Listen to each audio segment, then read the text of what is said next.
Hey everyone, and welcome back again to my channel for another episode in the mini-series that I'm currently doing within Train Sim World 2. The route that I'm actually covering in this video today is one that's very special to me because I lived near this route for most of my life. I'm going to be driving on the East Coastway route between Brighton and Eastbourne, which is a journey of something around 24 miles. And I'm using the timetable mode in the game to drive this, in case you'd like to replicate this for yourself. So I'm driving train 2 Golf 58, which is the 1900 service from Brighton to Orr via Eastbourne, and I've set the weather settings to summer clear, and I've chosen this time of day and weather just because I really think it shows the route off in its best light, although at times the sunlight can be a little bit bright on some of the cab controls in a way that doesn't seem quite realistic, so it can be a little bit difficult to read the speedometer at points along the journey. So the stops on this service, which is a semi-fast service, will be Falmer, Lewes, Glynde, Berwick, Polegate and Eastbourne. So we'll be missing 3 of the stations on the route, which are London Road and Molescombe, which are both part of Brighton, and Hampden Park, which is part of Eastbourne. So yeah, just to say, I lived near Eastbourne for most of my life, and I also lived in a small town called Hailsham, which is very close to Polegate station on this route. I went to university here in Brighton, and I've had nights out in Brighton and Lewes, and I've stood on every station on this route and travelled the route literally hundreds of times. So it's a route that I know very, very well indeed, and I've certainly got a lot of personal history invested in it as well. The train that I'm driving on the journey is of course the Class 377 Electrostar electric multiple unit, which was manufactured by Bombardier Transportation at Derby's Litchurch Lane Works between 2001 and 2014 in several different subclasses. The subclass that I'm driving on this journey and that's included with the route is the /4 subclass. So they've been in service since 2003. They have a maximum speed of 100 miles per hour, though the maximum speed that we'll get up to on this journey today is 90 miles per hour, and there's a total of 239 Class 377 units in service. The unit that I'm driving is of course operated by Southern Railway, which operates services from London Victoria to the south coast in Sussex and Hampshire. So each unit weighs around 173 tonnes, and they've got a power output of 1.2 megawatts, which is 1,600 horsepower. Some Class 377 subclasses are dual voltage in that they can run on the third rail electrification system as well as the overhead wire electrification system, but this particular subclass can only run on the Southern Region's 750 volt DC third rail electrification system. So I've just jumped into the cab of the Class 377 so I can set up the unit ready for departure. So just to go through the quick start guide now, what you need to do, if we just look to the left of the cab and zoom in slightly, you can see there's a hole where it says master key just below it. So if I just click on that and now just drag it down with the mouse, now we've just turned the master key on.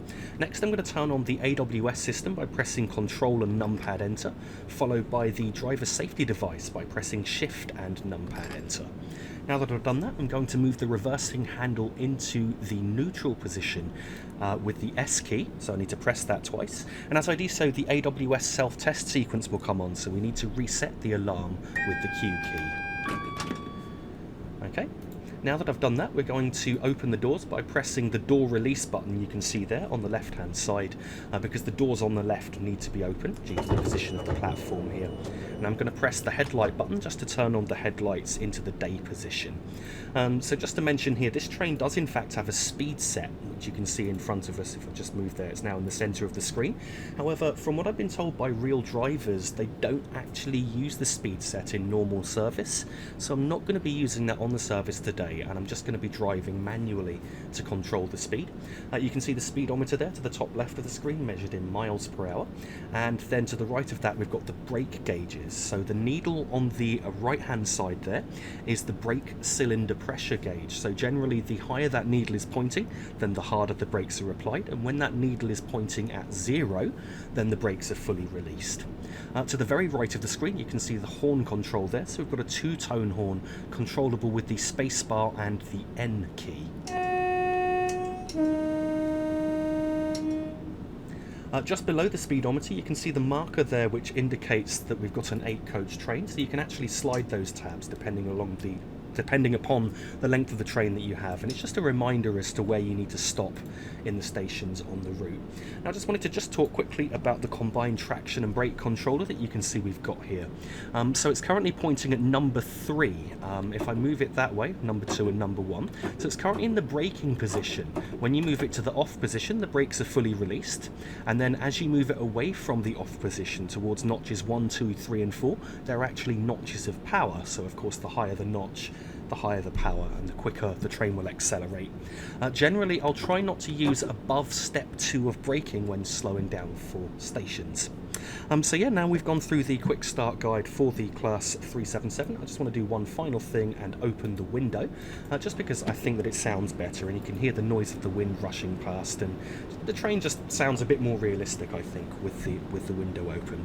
So yeah, now we've set up the train ready for departure. Let's just take another quick look at the train and then we'll depart out on our journey towards Eastbourne.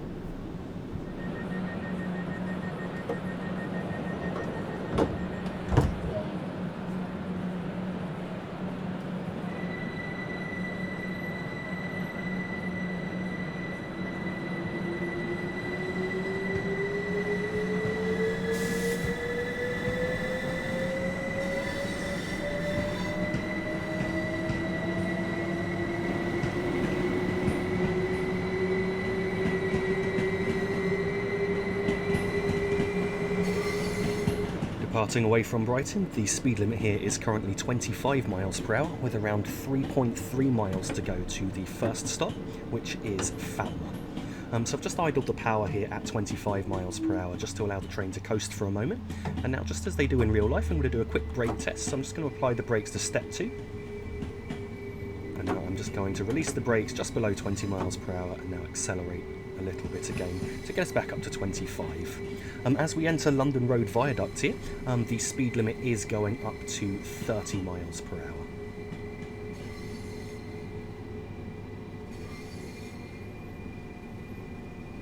Not sure why I'm getting a bit of lag here at the minute, which I wasn't actually getting when I was driving the route in preparation for this video, but hopefully it calms down in a moment. So I'm just coasting at 30 miles per hour now. You can accelerate to 30 just as the curve lightens on this right-hand curve on the viaduct. So now we've just crossed London Road Viaduct. The speed limit is now going up to 55 miles per hour. You can see that as a 35 over 55 post. So the 35 limit is for freight trains and 55 for passenger. And we can accelerate towards that now as we approach the platform here at London Road Station.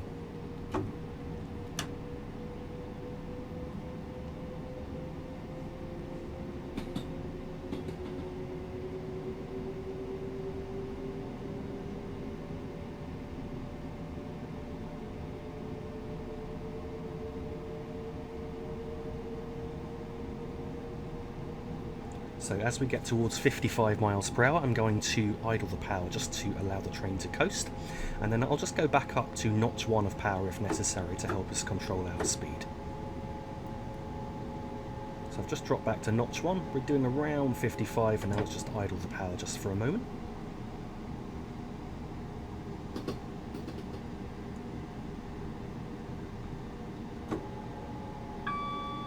Just back up to notch 1 just to bring us back up towards 55.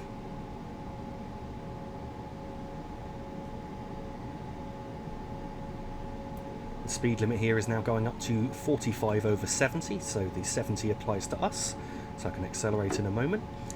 And the speed limit's now going to be 70 miles per hour almost all of the way to Falmer. We're now passing Molescombe Station.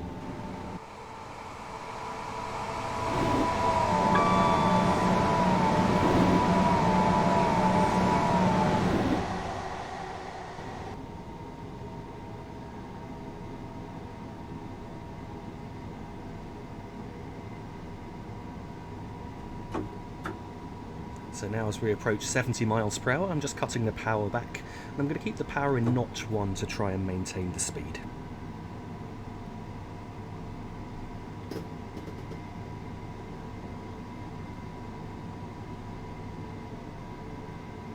So Falmer Station is actually the station at where my university was. I went to the University of Sussex there and studied for a degree in philosophy. So it's certainly a station that I've visited many times.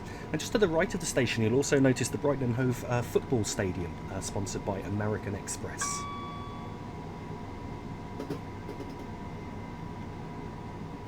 So at this signal here, we're getting closer to our stop. There's a 60-mile-per-hour speed restriction just coming up, so I'm just applying the brakes for that now. So you need to use that signal as the guide. And now I've released the brakes just to coast for a moment, and as we reach this underbridge, now I'm just going to apply the brakes again. Initially in step 1, but I will go up to step 2 if necessary to bring our speed down. So Falmer Station's actually around this curve. It's a bit of a blind station. You can't see it until it really comes up on you. So you have to know where it is if you're driving without the heads-up display.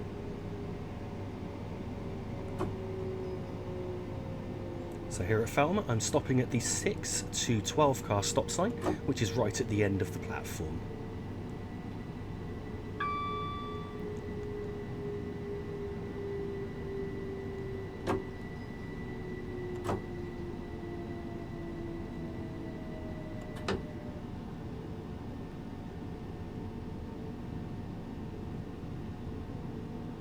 And you can just see the sign coming up on the left now.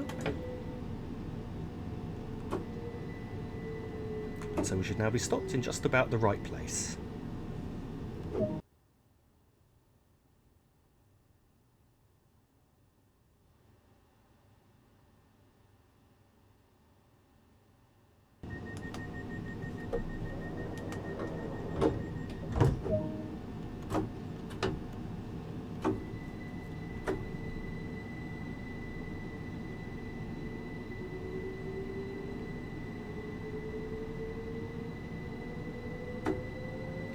As we depart away from Falmer, the starting speed limit here is currently 60 miles per hour, with around 4.3 miles to go to the next stop at Lewes. And it should be noted here that you're starting on a 1.1% uphill gradient as you depart away from Falmer. So you just need to be careful that the train doesn't roll back as you pull away.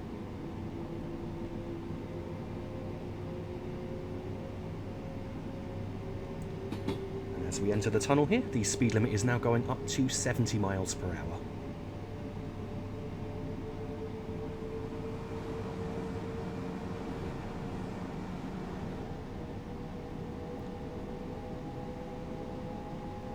So after we leave this tunnel, we're going to be on a downhill gradient most of the way to Lewes. So I'm going to shut off the power at around 65 miles per hour just to allow the train to coast. And I'll just allow the train to naturally gain speed up until 70 miles per hour. And then I'll use the brakes to try and control the speed at between 67 and 70 on this downhill grade. So I've just shut off the power now, and should be probably about 20-30 seconds until we hit 70 miles per hour.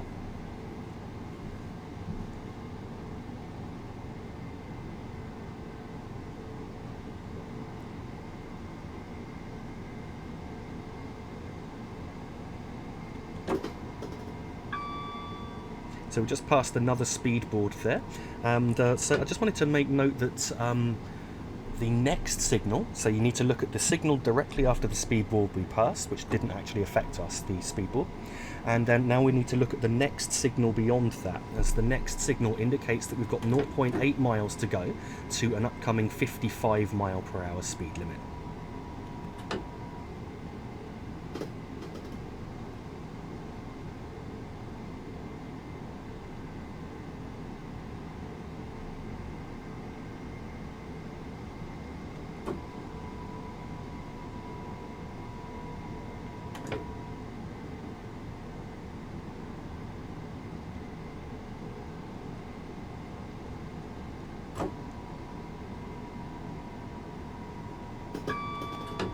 So like I said, it was speedboard, signal number 1. We've now reached signal number 2 here.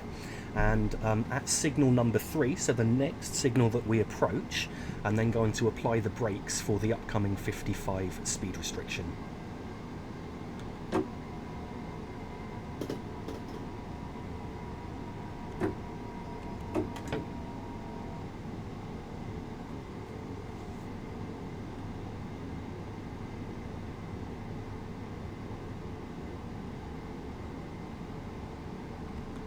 So we're now reaching the third signal after that speed post, so I've now got the brakes to slow us down to 55. I'm going into a step 2 brake application to ensure that the speed comes off in time, and it should be noted that we are still on a downhill gradient, so I'm going to release the brakes a bit below 55 there, closer to 50, just to allow the train to coast for now. So we're now coming up on a Morpeth board warning for an upcoming 10 mile per hour speed restriction approaching Lewes station, but it's actually a bit early to brake for the speed limit at this point.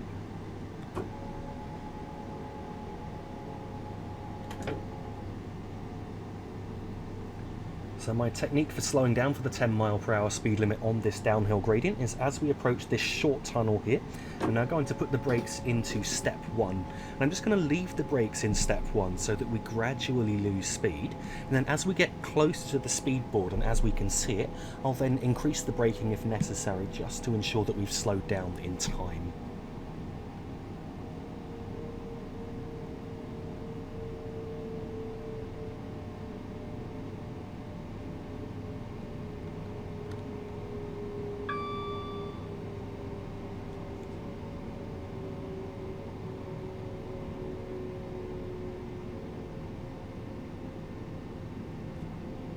So at this signal just here, we're getting closer to the 10 mile per hour speed restriction with 400 yards to go.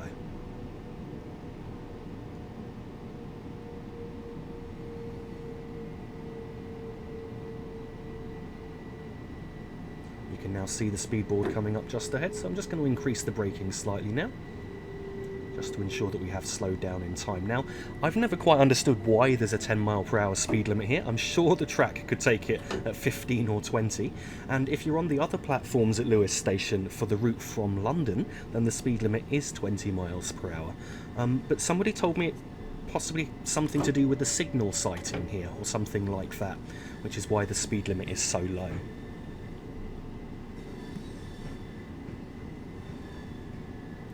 So Lewes is the county town of East Sussex, which is the county that we're travelling through on this journey. And actually I think it's a really, really pretty old town. There's certainly some really nice narrow cobbled and medieval looking streets and so on. I certainly recommend checking it out. It's really very, very nice to go for a visit, and it's certainly a great place to go for a beer or two in the summer.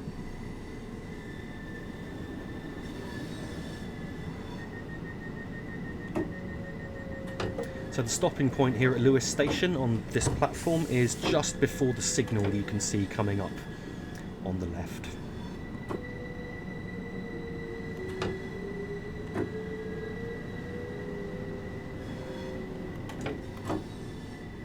And so we should now be stopped in just about the right place.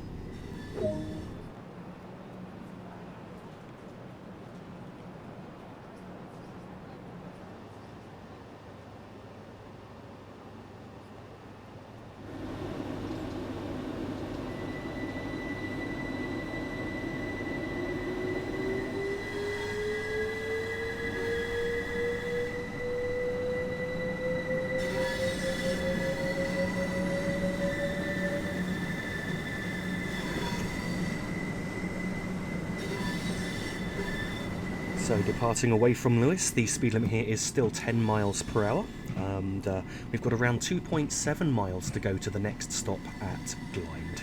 So I accelerated up to 10 miles per hour using notch 2 of power and immediately idled just to allow the train to coast. The speed limit here is now increasing up to 40 miles per hour, but of course we've got to wait until the rear of the train has cleared the 10 mile per hour speed zone before we're able to accelerate.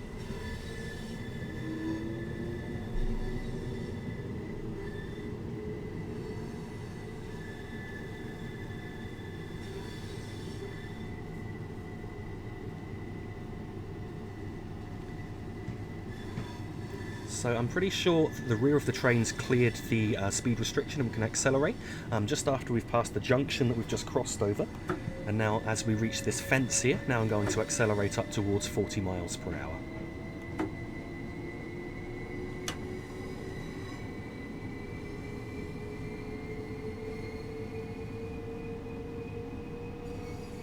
And now here you can really see what I was talking about earlier with the sunlight making it difficult to read the speedometer. The sun is more behind us than anything else, and I'm not sure if it's quite realistic with the way that the game engine's handling the lighting. Thankfully I can still just about see the needle enough to be able to drive this journey. So the speed limit's now going up to 60 miles per hour. I idled and coasted at 40 just for a moment to maintain the speed. I'm going to accelerate just as we approach this milepost you can see, which is the yellow post on the left there.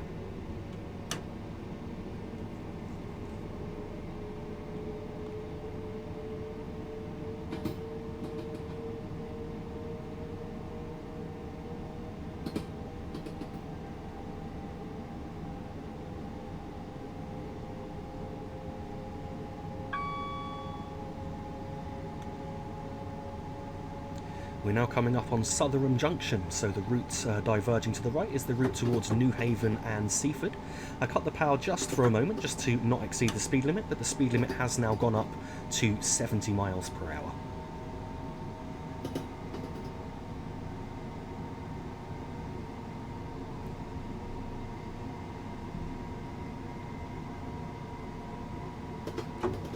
So at Southern Junction we had 2 miles to go to Glynde station.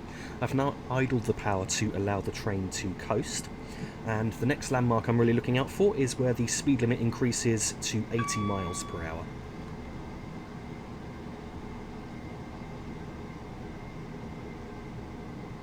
The bridge coming up goes, well, the road on the bridge that's just coming up is the A27.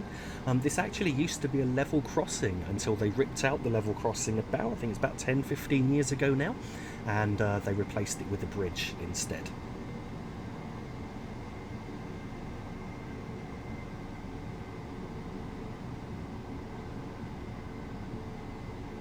So we've got 0.8 miles to go to Glynde at this underbridge just here.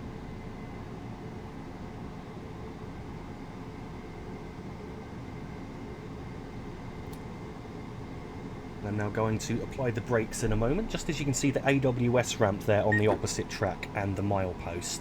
So I'm now slowing down for Glynde station. I actually missed the 80 speedboard there, but I know that we passed it. It's just after the bridge where the A27 crosses over the railway.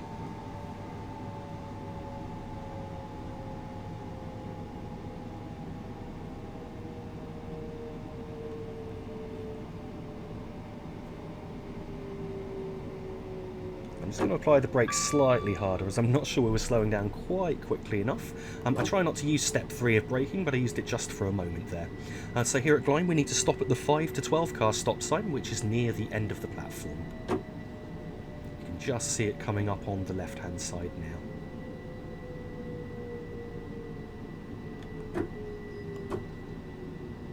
And we should now be stopped in just about the right place.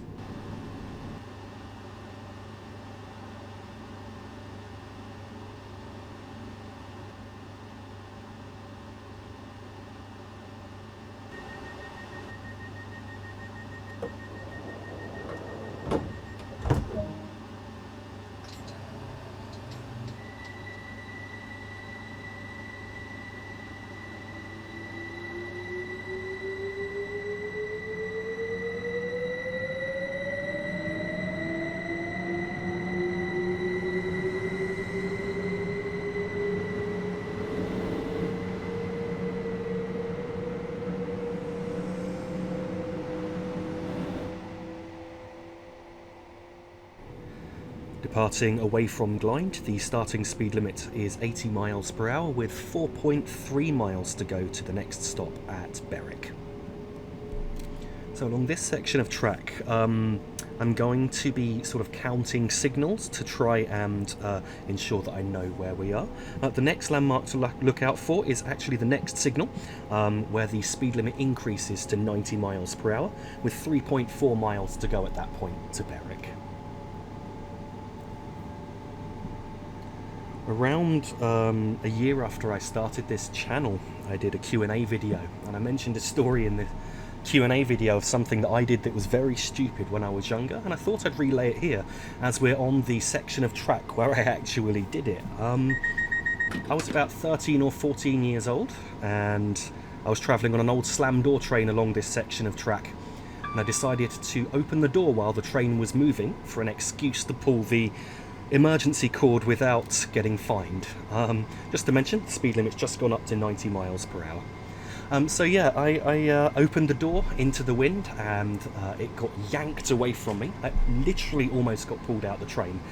I was very panicked by that point, but yeah, I went to the opposite side of the train, pulled the emergency cord to stop the train, which came to quite a sharp and juddering halt. And actually, as the train stopped, it stopped with such force that it slammed the door shut again.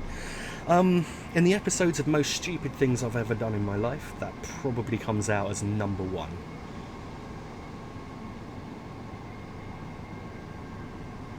So as we reach 90 miles per hour, I'm going to go down to notch 2 of power.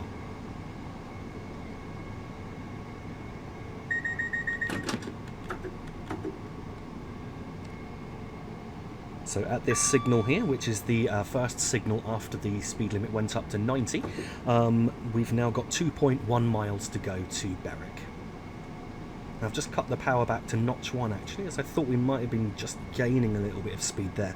I know the speedometer is difficult to read here, but I can see that it is reading around 90 miles per hour. And now I've just gone back up to notch 2 of power again.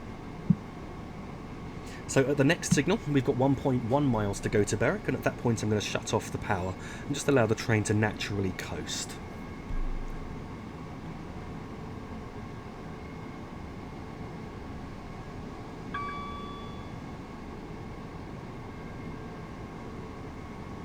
So we've now got 1.1 miles to go to Berwick. I've just shut off the power for a moment, and I'm going to brake shortly after this whistle board that you've just seen there. So we'll just pass the W board, and now I'm going to apply the brakes for Berwick Station. Berwick Station is around this right-hand curve, which is coming up.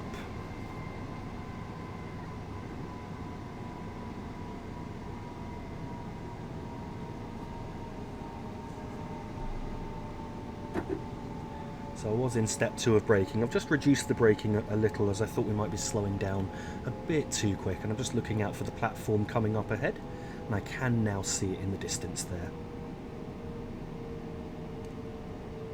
Here at Berwick Station, we need to stop at the sign, which is right near the end of the platform, but not quite at the end.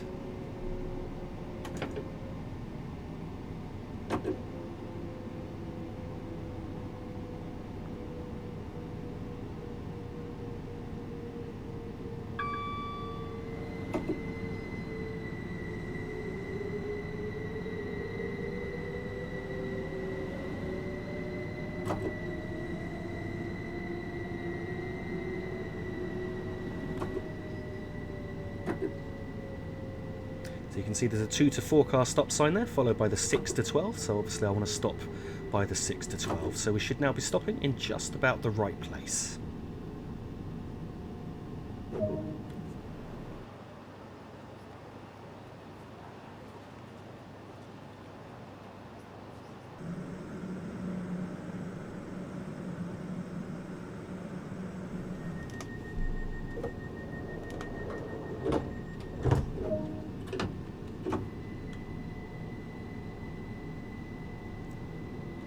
Departing away from Berwick Station here, the speed limit is still 90 miles per hour, with 0.7 miles to go to an upcoming 80 mile per hour speed limit. In fact, the 80 mile per hour speed zone is very short, and it immediately goes up to 90 afterwards, and due to the fact that we're accelerating away from Berwick Station, it won't really affect us. But I wanted to mention that more for if you were driving a service that didn't stop at Berwick, then you'd have to consider that there's an 80 speed restriction coming up soon.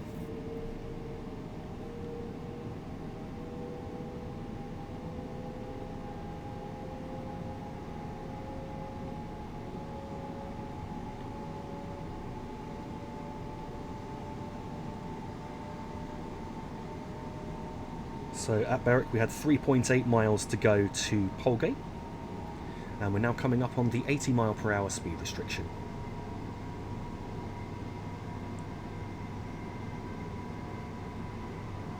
And as you can see, we've now passed the 90 mile per hour speed post again, so the speed limit's now back up to 90, and it didn't affect us at all. There will be no further speed changes until just after Polegate Station now.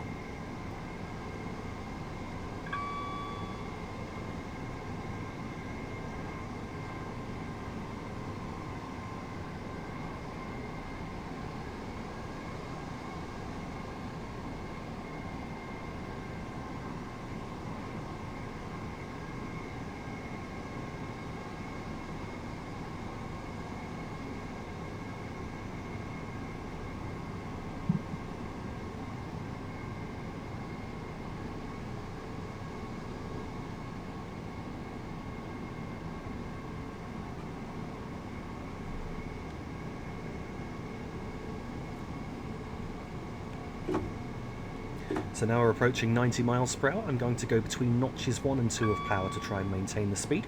And at this signal, at the start of the left-hand curve here, we've got 1.7 miles to go to Polegate station.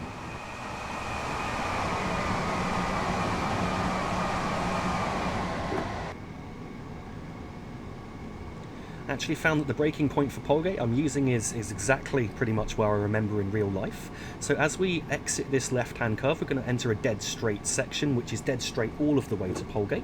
I'm now going to idle the power at this point, and I'm going to apply the brakes to step 2 as we reach the overbridge that you can see just coming up. So just remember, it's left curve, and then straight, overbridge, and 35 warning. And I'm now going to a step 2 brake application, which should bring our speed down just about right for Polegate station.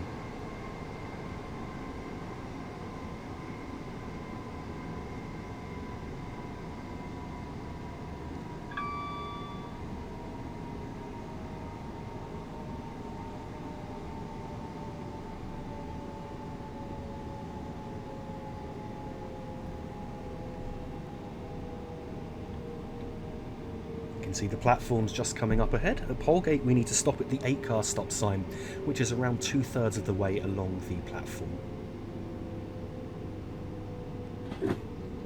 So I'm just reducing the braking for a moment just to ensure that we don't stop too early. Now let's increase once again. So we've just passed the 2 and 3-car stop sign there. Next is the 4-car stop sign. So we've just passed that, and I'm now looking for our 8-car, which should be coming up in a moment.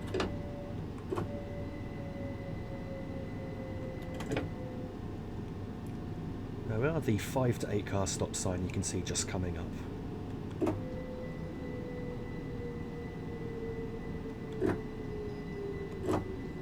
And we should now be stopped in just about the right place.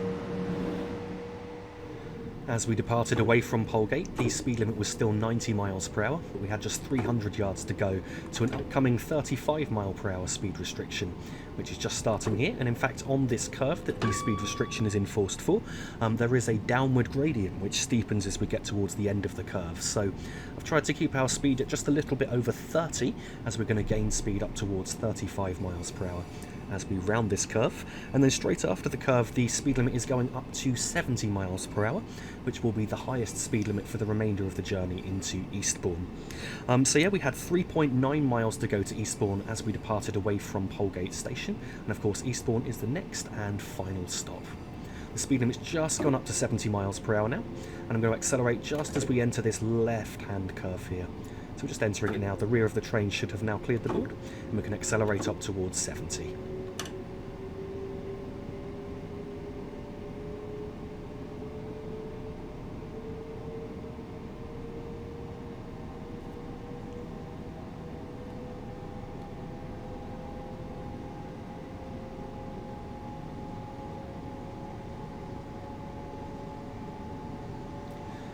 As I approach 70 miles per hour, I'm going to idle the power and then go between idle and notch 1 to try and maintain the speed. The gradient has levelled out here, and we're pretty much on a level gradient almost all the way to Eastbourne now.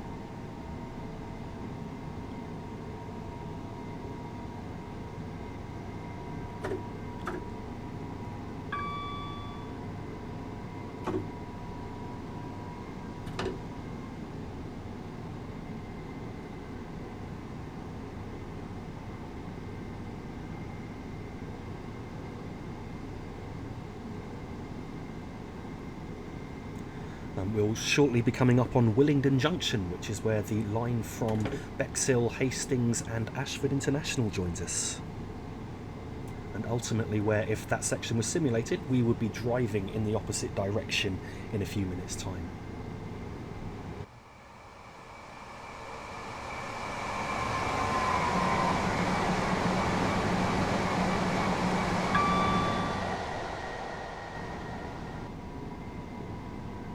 We're now coming up on Hampden Park Station, with around 1.8 miles to go.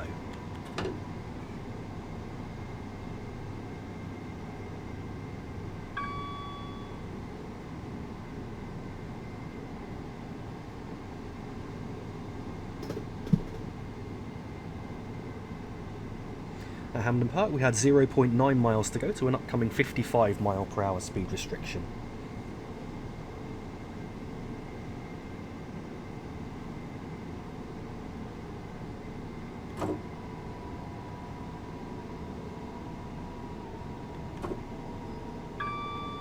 So I'm just applying the brakes lightly now to bring our speed down towards 55. I actually think I might have braked slightly early.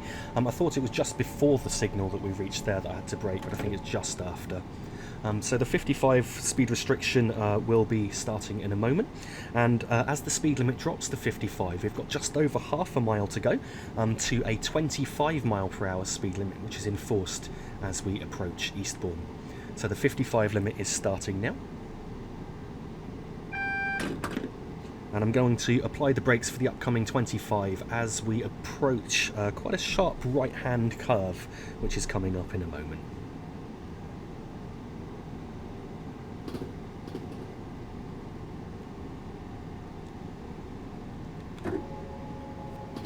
So we're now approaching the sharp right-hand curve. I've got the brakes initially in step 1. I will increase to step 2 if necessary. The 25 speed restriction comes into force just shortly after the next signal, so I'm just applying the brakes a bit harder now as I can see the signal coming into view there.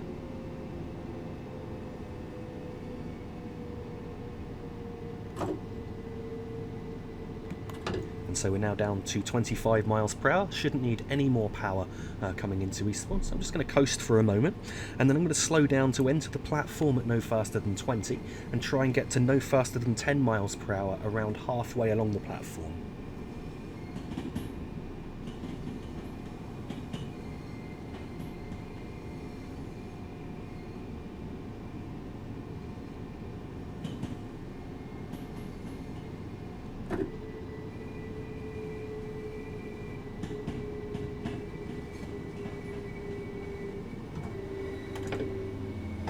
So now entering Eastbourne, we're going into platform 2 of the 3 platforms that are open here today.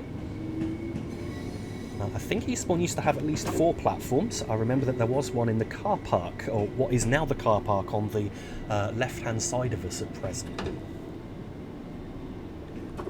So I'm slowing down to 10 miles per hour for halfway through the platform. I'm just going to coast and gradually use the brakes to stop us just before the buffer stops right at the end.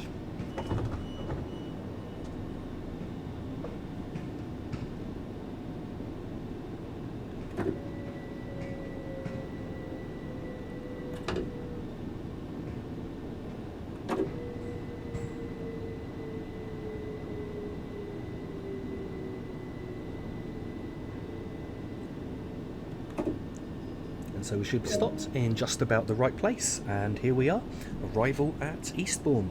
I do hope that you enjoyed watching this video. I certainly enjoyed making it because it's such a special route to me, and I look forward to making some more Train Sim World 2 videos in the near future. Please don't forget to like and subscribe, and if you'd like to, you can check me out on Facebook. Go to PTG Rail for any channel updates there. You can also check out my photography. Look up PTG Photography on Facebook, and plans for future videos that include documentaries and travel vlogs on railway journeys around the world, then please follow PTG Travel also on Facebook. Again, thank you very much for watching, and I hope you have a great weekend.